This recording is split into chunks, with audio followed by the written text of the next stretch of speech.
শরীফ ওসমান হাদি হত্যার বিচার ঠিক কবে হবে?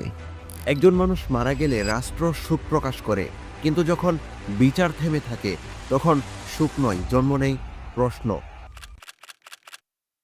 আজও মানুষ জানতে চায়, হাদি হত্যার বিচার এখনো কেন থেমে আছে? এই প্রশ্ন কোনো পরিবারের নয়, এই প্রশ্ন একটি সমাজের, একটি রাষ্ট্রের, মানুষের।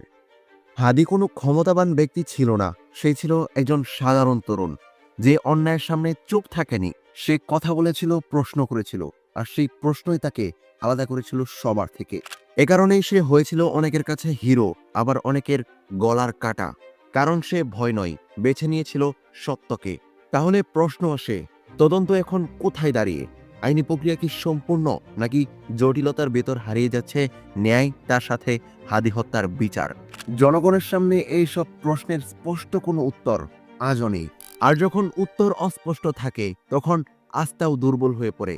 বিচার না হলে শুধু একজন মানুষ নয়, একটি সমাজ ক্ষতিগ্রস্ত হয়, আইনের উপর বিশ্বাস নড়ে যায়।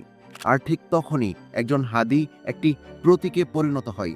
হাদি সবার কাছে গ্রহণযোগ্য হয়েছিল, কারণ সে ক্ষমতার ভাষায় কথা বলেনি, সে কথা বলেছিল ন্যায়ের ভাষায়। সে দেখিয়েছিল সাহস মানে শক্তি নয়, সাহস মানে সত্য বলা। তবে একটা প্রশ্ন এখনো রয়ে গেছে, হাদির বিচার ঠিক কবে হবে?